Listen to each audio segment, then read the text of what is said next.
La fusillade qui a eu lieu au début de cette semaine, évidemment, a été quand même bien médiatisée. Et tout autour de ça, le tueur, le fusilleur, le principal coupable de tout ça, un jeune homme de l'Alberta qui a d'ailleurs publié un manifeste, là, comme on l'appelle, un document d'une centaine de pages qui a été décortiqué par plusieurs angles, plusieurs analystes, qui montre évidemment un jeune relativement isolé, qui adhérait à différentes théories là, d'emprunt, tantôt masculiniste, tantôt un peu marxiste, tantôt toutes sortes de mélanges là, d'inspiration, Isabelle. Ben, c'est que dans le manifeste, oui, on parle du capitalisme, de pornographie, mais le fond de l'affaire, il y a beaucoup de misogynie derrière ça. Beaucoup. Même si, oui, il s'en prend au système, mais à travers les 1001 pages, c'est 104, 105, il y a beaucoup de misogynie derrière. Puis on en parlait il y a quelques jours parce que il y en a plusieurs de nos intervenants qui disaient ben on ne sait pas comment agir. Souvent, c'est dur de savoir ce que les jeunes vont consulter. Il y en a qui nous disaient, nous, nos enfants ont été victimes d'un jeune homme à l'école, puis finalement, ben, c'est nous qui a dû changer d'école et pas lui. Il n'y avait pas de conséquences des écoles. Donc ça, c'était revenu aussi dans la discussion de se dire, bon, quand il y a quelqu'un qui a un comportement déplacé, on ne punit pas ce comportement-là. Puis après, comment on peut faire pour essayer de remédier justement à ce discours masculiniste qui semble gagner en popularité sur les réseaux sociaux. Tu sais, on a parlé des mâles alpha, des incels. Comment on fait maintenant pour essayer de ne pas en venir là, tu sais? Puis je voulais revenir à cette idée de punir, parce que ça m'intéresse énormément. Puis tu sais, je donnais l'exemple plutôt cette semaine de moi quand j'étais jeune, tu sais, on se disputait, puis bon, on se retrouvait dans le bureau du directeur, puis bon, on se serrait la main. Puis je sens que les choses ont un peu changé. Tu sais, aujourd'hui, même pour des enfants, on cadre souvent ça dans un langage de l'exploitation, puis de l'abuseur et l'abusé. Je sais Mais pas dans si plusieurs cas, c'est vrai. Mais tu sais, à 8 ans, à 10 ans, peut-être, mais je veux dire, j'ai été moi-même bullied quand j'étais jeune. Puis tu sais, j'étais un intello, puis j'avais un chandail qui écrivait «J'aime le français», puis je faisais de la lecture. Tu sais, j'étais pas le mâle alpha de ma classe, mais en même temps, est-ce que c'est la peine de criminaliser? Tu comprends ce que je veux dire? Mais ça dépend. Je trouve que le châtiment est difficile, surtout pour des enfants, puis c'est là où ça commence, là, on s'entend, mais la peine est difficile à proportionner. Attention, tu sais, regardons ce qui s'est passé à Repentigny, où on a une gang de jeunes ados qui s'en est pris à un monsieur. Regardons, puis j'en ai parlé il y a 2 jours, mais la série Adolescence, c'est un jeune homme, là. 12-13 ans, on parle de la criminalité chez les jeunes, on en parle dans chaque émission, donc je pense qu'il faut pas le banaliser. Après on peut... Je banalise pas. Non, mais c'est parce que clairs. tu dis, punir, mais après... C'est sûr qu'on peut essayer de trouver des explications puis pas se rendre là. Comment on peut comprendre le jeune? Qu'est-ce qui l'a amené là? Bien sûr, ça fait partie de la démarche.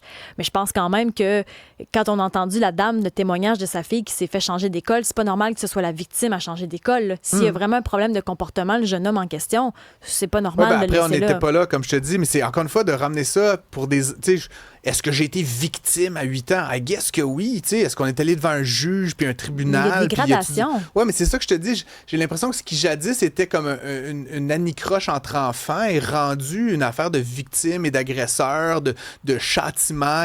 Puis je veux pas... Puis j'ai l'impression que ça commence... Ma réflexion, c'est que ça commence un peu là.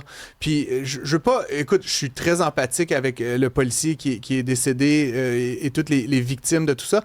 Je peux pas m'empêcher de chercher à comprendre. On arrive aujourd'hui en 2026 avec un système qui produit un nombre croissant de jeunes hommes isolés. Je dis pas que c'est justifiable, je ne cherche pas à légitimer leurs actes, mais le système produit ça. Puis je trouve qu'on est beaucoup dans régler le symptôme au lieu de régler la cause. Tu comprends? Oui, mais c'est-à-dire ça, je suis d'accord. de revenir au fondement.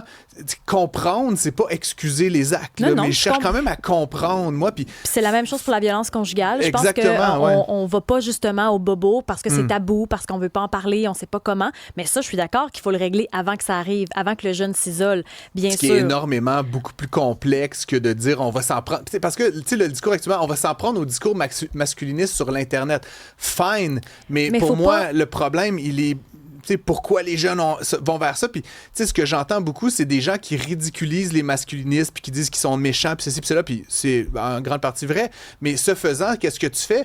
Tu repousses, tu contribues à l'isolement additionnel des jeunes hommes. Tu les fais sentir comme que tu ne les acceptes pas. Puis j'ai l'impression qu'en étant absolument déconnecté d'une volonté de comprendre, on ne fait que contribuer à l'isolement. Bien, ça, je suis d'accord pour essayer de comprendre. Par contre, je pense quand même qu'il y a une gradation. Oui, pousser quelqu'un à l'école, c'est pas comme de violer quelqu'un, mais je pense quand même que... Non, mais moi, sincèrement, là, moi, j'ai quelqu'un qui s'est enlevé la vie dans mon entourage parce que cette personne-là n'a pas été supportée. Elle s'est fait intimider sur les réseaux sociaux. Puis la différence entre les jeunes d'aujourd'hui puis ta jeunesse, c'est les réseaux sociaux puis le fait que ça arrête jamais. Donc, il y a aussi ça qu'il faut pas banaliser. D'un côté, il faut comprendre le comportement déviant ou le comportement de l'isolement, mais d'un autre côté, il faut aussi écouter ceux qui sont victimes. Ça veut pas dire que tout le monde est victime. Ça veut pas dire que, oui, il y a une gradation de gestes, mais je pense aussi qu'aujourd'hui, avec les réseaux sociaux, la personne qui se fait intimider, ça arrête juste jamais. Et là, encore une fois, je veux vraiment réitérer, je suis pas du tout dans le victim blaming, là, loin de là, mais je constate qu'on est, on semble s'être en partie désintéressé de ce qui cause ça. Puis tu sais, les indicateurs sont là, le décrochage scolaire chez les jeunes garçons, les suicides chez les jeunes garçons. Est-ce qu'on s'est désintéressé ou on sait juste pas comment s'y prendre? Ben, on a fait progresser, puis je suis le premier à m'en réjouir, la place de la femme dans plein de pans de la société, puis il y a encore du chemin à parcourir, tu me diras, mais tu sais, c'est quand même spectaculaire ce qu'on a réussi à faire sur presque une génération et demie, 2 générations. Tu sais, dans mon univers, la place des femmes dans les conseils d'administration, la rémunération des femmes, les écarts, mais ça reste que ça s'est... Puis c'était pas ça la volonté, mais le constat, c'est que ça s'est fait au détriment de la place du jeune garçon dans la société. Puis c'est comme je te dis, le décrochage, suicide, surdose, itinérance, ce sont des hommes là, qui sont victimes, mais qui sont dans ces situations-là aujourd'hui beaucoup, beaucoup plus que les femmes. Et je sais pas comment adresser, c'est pas attaquer ces enjeux-là, mais je pense qu'il faut aller à la racine parce que sans quoi ces problématiques-là ne vont que continuer à produire des incels puis des masculinistes. Puis ils ne sont, encore une fois, pour moi, que la pointe émergée de l'iceberg. Oui, tu peux tuer toutes les têtes puis tous les jambons là, qui se montent leurs muscles sur Internet. Il y en a juste plein d'autres qui vont prendre leur place. Le terreau reste celui de l'isolement puis de la négligence un petit peu de la problématique de santé mentale chez les jeunes hommes. Puis en tout cas, de mon point de vue, je trouve qu'on passe trop peu de temps sur ce deuxième point-là. Mais ça, je te rejoins. Ça va continuer. On peut ça mon dire, inquiétude. mais oui, puis je pense que c'est la même chose pour la violence conjugale. Ça se ressemble. C'est les racines qui peuvent se ressembler. Je pense qu'il faut aller en amont de l'affaire, puis c'est pour ça qu'on en parle aujourd'hui. C'est ce qu'a fait, entre autres, l'humoriste Pascal Marino avec sa collègue qui, elle, ont fait des vidéos pour rigoler du masculinisme, mais se servir de l'humour pour ça. Puis les parents se sont servis de ces vidéos-là pour en parler avec les jeunes. Je pense que ça part aussi des parents. Tu sais, quelque part, la solitude des jeunes, comment on peut intervenir. Il y a les parents aussi qui ont une job à faire là-dedans. Absolument. Bon, donc ça, ce que je trouve intéressant de la part des humoristes, c'est que là, on cherche des pistes de solutions. Comment on peut faire ça? Mais je trouve que de leur côté, ils ont trouvé l'humour, en tout cas pour en parler ou du moins délier les langues ou faire en sorte que ce soit pas tabou. Parce que quand un sujet nous déplaît pas, souvent, on veut pas en parler. Absolument. D'ailleurs, on est avec Pascal Marino en ondes. Bonjour, Pascal. On n'a pas Pascal avec nous. On peut peut-être écouter un clip de Pascal Marino. Moi, une femme qui est en 3D, déjà, à la base, ça m'écoeure. On est-tu obligé, les femmes, d'avoir une masse, un volume? Non. Déjà, moi, j'ai déjà beaucoup de volume dans ma voix. Mais encore là, d'un autre côté, moi, plus une femme a des gros ballons, mieux c'est plus petite taille, gros ballon, pour moi, c'est quelque chose qui est valeureux. C'est sûr que là, dans les commentaires, Catani, là, je le sens, là, ça rentre. Là, c'est comme... Bing, bing, dring, C'est parce que là, les mangas, c'est des standards de beauté qui sont inatteignables. Ça n'existe pas des yeux en parallélogramme. On vous entend. Ça crée des complexes, puis la femme va des fois développer des troubles alimentaires ou des comportements très toxiques. On voit le genre. Oui, on fait plein de vidéos ouais. comme ça sur les réseaux sociaux. Mais avec nous, on a Dave Poitras, qui est directeur stratégique et scientifique de Ville sans violence. Merci d'être avec nous. Merci de me recevoir. Bon, justement, on parle de masculinisme, de incel, etc. On prend ça par quel bout? Parce qu'on dirait qu'on ne sait pas sur quel pied danser quand on regarde les résultats. Comment on peut faire pour prévenir ça? Oui, ben c'est sûr que l'humour, comme vous venez de présenter là, cette capsule, ça peut être très utile pour les personnes qui sont pas nécessairement engagées déjà dans ce type de mouvement-là. C'est-à-dire que l'humour va rendre visibles les contradictions de ces types de discours masculinistes, va pouvoir aussi diminuer le prestige de ce type de discours, montrer qu'ils constituent pas nécessairement des vérités qui sont incontestables. Mais pour les personnes qui sont davantage engagées dans ce type de mouvance ou qui, du moins, ils sont sympathiques, les condamner, montrer à quel point ils peuvent être dérisoires, peut ne pas nécessairement les faire changer, mais peut même aussi, à la limite, renforcer certaines impressions qu'ils peuvent avoir à l'égard du fait qu'ils sont méprisés, censurés ou exclus. Mais comment on peut faire? Parce que quand on touche à des sujets sensibles comme ça, on se ferme souvent. On voit la conséquence, mais on se dit ça n'a pas d'allure. Mais comment on peut faire justement pour écouter, pour essayer de voir où est-ce qu'on l'a échappé? On se demande tous où est-ce qu'on l'a échappé quand on voit ça. Oui, ben, il y avait une étude, notamment sur les réseaux sociaux en 2021, qui avait été menée par Han Gartner, qui montrait qu'il y avait différents types de réponses qui pouvaient être faites à des personnes anonymes comme ça sur les réseaux sociaux. C'était une étude qui avait été menée sur Twitter. L'humour en faisait partie, mais il y avait aussi les réponses empathiques qui en faisaient partie. Et à travers cette expérimentation-là, ce qu'ils ont réussi à montrer, c'est que les messages empathiques, par exemple, ben, en fait, votre publication pourrait être douloureuse pour les personnes concernées qui la reçoivent, faisait en sorte que ces personnes qui avaient publié, puis là, dans ce cas-ci, c'était surtout des messages racistes et xénophobes, faisaient en sorte que les personnes qui recevaient ces messages empathiques, qui les rendaient davantage conscients des conséquences que ça pouvait avoir, tendaient à effacer leurs messages et à ne pas republier autant de messages racistes et xénophobes dans les 4 prochaines semaines. Donc, avoir une réponse davantage empathique peut faire en sorte que les gens prennent conscience de la conséquence des propos qu'ils peuvent avoir, mais aussi en termes d'approche communautaire, comme nous, on a ici à Ville sans violence. Donc, ce sont souvent des parents qui vont nous appeler pour des propos que leurs jeunes vont pouvoir tenir, mais aussi des enseignants qui vont nous appeler à l'égard de propos misogynes qui vont avoir été tenus dans leur cours.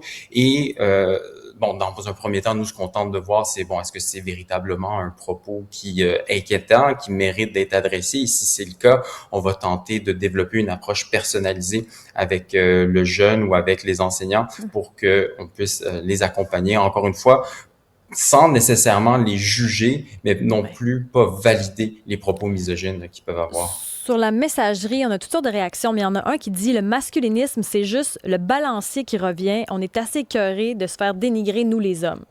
Vous pensez quoi de ça, de ce commentaire-là? Oui, ben c'est que souvent les propos masculinistes vont avoir tendance à présenter l'émancipation des femmes, l'égalité des femmes, comme c'est en fait au détriment des hommes. Et donc ça, c'est un des propos qui revient souvent. Donc, ce qu'on tente de faire généralement dans nos accompagnements, c'est comme je le disais, de pas valider nécessairement les propos misogynes qui vont être faits par rapport aux commentaires qu'on peut recevoir. Évidemment, les approches qu'on mène, là, on met une balise, là, c'est-à-dire que si vous commencez à nous insulter, on va se lever, on va mettre fin à la conversation. Mais autrement, c'est davantage d'entendre les propos que les jeunes vont tenir, tenter d'être à leur écoute. En gros, pour essayer de comprendre, mais pourquoi est-ce que vous adhérez à ce type de discours? Qu'est-ce que ce type de discours vient combler comme besoin chez vous? Mais si on leur demande ça, ils vont-tu répondre? Mettons qu'on te pose cette question-là, est-ce qu'ils vont vouloir répondre ou plutôt se fermer comme une huître? Ben, c'est le travail de nos intervenants. Ce sont des spécialistes qui sont vraiment... qui ont fait des études pour essayer de bien comprendre, aller chercher la racine des enjeux que ces personnes-là veulent vivre. Donc, évidemment, ça prend pas toujours une rencontre. Ça peut prendre 2, 3, 4, 5 rencontres avec les jeunes avant qu'ils commencent à s'ouvrir. Et donc, le but, c'est de vraiment laisser... La majeure partie des gens que vous rencontrez, mettons, qu'est-ce qu'ils vont vous dire? Qu'est-ce qui les pousse à aller dans cette direction-là? C'est quoi la souffrance de base?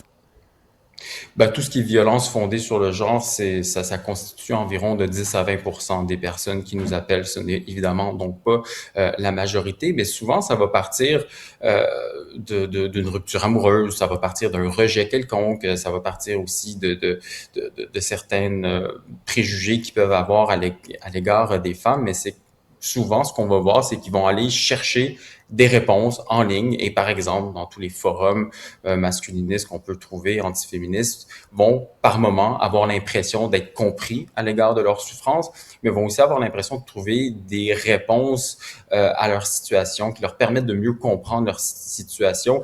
Et souvent dans ces réponses, ce sont des réponses qui sont relativement simplistes et qui vont très facilement tendre à mettre un bouc émissaire sur leurs problèmes. Dans ce cas-ci, les femmes, les féministes, les femmes en position d'autorité, si on parle évidemment là, de la thématique qui nous préoccupe.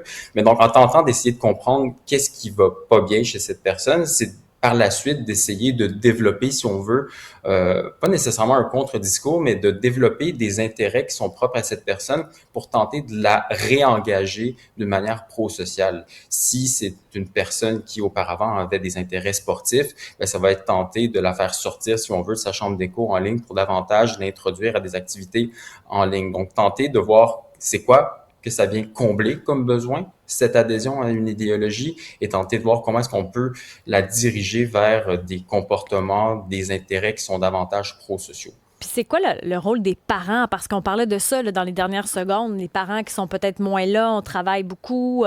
Comment, comme parents, on peut agir? Parce qu'il y en a plein aussi qui nous textent pour dire, ben, où sont les parents? Où sont l'encadrement? Où est l'encadrement? Oui, mais c'est très difficile pour les parents, évidemment, de bien comprendre, de bien saisir ce type de trajectoire dans laquelle un jeune peut s'engager. Généralement, ce qu'on va dire, c'est pas évidemment là, un propos qui peut être tenu comme ça là, du jour au lendemain, qui fait en sorte qu'on peut penser que notre enfant est en train de s'engager dans une radicalisation masculiniste ou ainsi de suite. Généralement, c'est des procédures, des processus qui vont se développer sur des semaines, voire des mois. Et oui, il peut y avoir dans le langage, évidemment, c'est-à-dire qu'on va commencer à avoir un discours qui est beaucoup moins nuancé à l'égard d'un propos, d'une idéologie en soi, faire en sorte qu'on commence à voir le monde de manière binaire, avec des amis, avec des ennemis, avec le bien ou le mal, des institutions qui nous veulent du bien alors que d'autres nous veulent du mal, et surtout dans les changements d'activité aussi, dans les changements de cercle d'amis. Si vous aviez un enfant qui était extrêmement social, qui avait un bon cercle d'amis, et que là, tout à coup, il commence à moins voir de gens, commence à davantage se reclure sur lui-même, à passer plus de temps en ligne, à se désengager d'une équipe de soccer qui pouvait l'intéresser, avoir des moins bonnes notes à l'école. Donc, quand on commence à voir que plusieurs changements dans la routine, dans le comportement, dans le langage aussi, qui est de moins en moins nuancé, qui tend à avoir des propos beaucoup plus violents, qui peuvent évidemment légitimer la violence aussi. Dans ce cas-ci, c'est peut-être certains signes qui fait en sorte que vous pouvez, par exemple, nous appeler ici chez Ville sans violence et on pourra regarder ce type de transformation. En tout cas, ça me fait énormément réfléchir, Dave, puis on manque de temps, malheureusement, pour en discuter plus profondément. Ce sont les contraintes de la radio. Dave Poitras, directeur stratégique et scientifique de Ville sans violence. Merci d'avoir été avec nous. Je peux pas m'empêcher, Isabelle, puis j'écoutais avec beaucoup d'attention.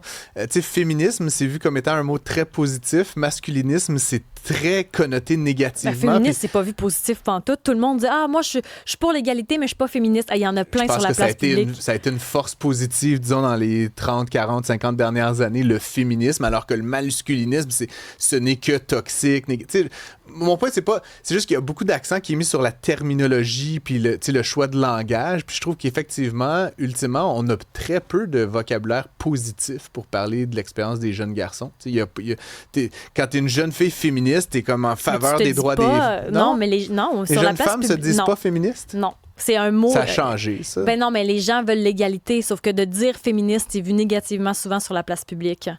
Oui. Parce que c'est comme si d'être féministe, c'est comme si quand tu te dis féministe haut et fort, c'est comme si tu étais contre les hommes, alors que c'est pas ça pantoute. Mais regarde là, toutes ces influenceuses et penseuses féministes, là, je veux dire, elles sont inattaquables, elles sont c'est la vertu. Inversement, les masculinistes, c'est comme c'est tous des méchants. Et mon point, c'est pas, tout ça est pas problématique en soi. C'est juste qu'il y a pas de langage pour décrire positivement l'expérience masculine, et notamment pour les jeunes. Moi, j'ai pas cet enjeu-là. Je veux dire, ma carrière va bien. Je pense que l'enjeu qu'on a Mais quand eu... t'es jeune puis qu'il n'y a aucun vocabulaire positif pour décrire ce que tu veux et peut aspirer, Je c'est pense quand que même particulier. l'enjeu qu'on a eu, c'est que comme il y a eu des choses mises sur la place publique qui étaient utiles, c'est comme si quand on s'est mis à parler des hommes, c'était toujours négatif. Le violeur, l'agresseur, c'est comme si ça nous a donné cette tendance-là qui devait être dénoncée. Mais c'est comme si effectivement, après, il y a plusieurs initiatives qui essaient d'être mises en lumière pour qu'on montre les modèles positifs, parce qu'il y en a plein des modèles positifs. Dans mon entourage, les hommes sont que positifs. Mais c'est vrai que sur la place publique, on s'est mis à parler de tout ce qui allait mal. Puis je pense que c'est peut-être ça parfois qui fait qu'on manque de modèles, alors qu'il y en a tellement plein. C'est à nous donc à les mettre en lumière. Il y a un autre élément, puis on va se laisser là-dessus, mais qui est bon, peut-être un rapprochement que je fais de ma part, mais la place que les femmes occupent aujourd'hui dans l'espace public, dans l'espace économique, dans l'espace social, qui était presque inexistant il y a 100 ans, là, qui bon, pas tout à fait paritaire, mais qui tend avec le temps. Statistiquement, c'est fait au détriment des hommes. Je veux dire, il y avait 100% des hommes qui étaient des gestionnaires avant. Maintenant, c'est idéalement 50-50, peut-être 60-40. C'est pas tout à fait 50-50. Mais mon point, c'est que c'est l'arrivée des femmes. Moi, j'accepte que l'arrivée des femmes, c'est une place de moins. Si c'est une femme, c'est pas un homme. Je veux dire, il faut accepter cette égalité-là du point de vue masculin. Mais M. Poitras disait que c'était un discours misogyne. C'est juste statistique. Là, quand il y a 50% d'une femme sur un comité de direction, ben, c'est pas 100% d'hommes, c'est 50% de femmes. Faut accepter de laisser cette place-là aux femmes. Tu comprends ce que je veux dire? Faut accepter que l'égalité, pour les hommes qui historiquement occupaient toute la place dans l'espace économique et social, ça se fasse notamment avec une place moins grande pour eux. Puis c'est correct, on doit accepter une moins grande place, on doit avoir la moitié de la place. On dirait que j'ai de la misère à saisir en quoi c'est misogyne, ça. Ben, c'est un peu ce que j'entendais dans le discours. Et ultimement, je sais pas si c'est misogyne ou non, mais mon point, c'est que les hommes doivent accepter à prendre leur place. Puis c'est, je pense, pour certaines catégories d'hommes, très difficile. Il y a comme une nostalgie d'un ancien passé bizarre. Puis je sais pas. Non? Je sais pas quoi rajouter. Ça te laisse sans mots. On va en reparler de tout ça, évidemment. J'ai l'impression que c'est pas la dernière fois qu'on parle d'involuntary celibate et de masculinisme à l'émission.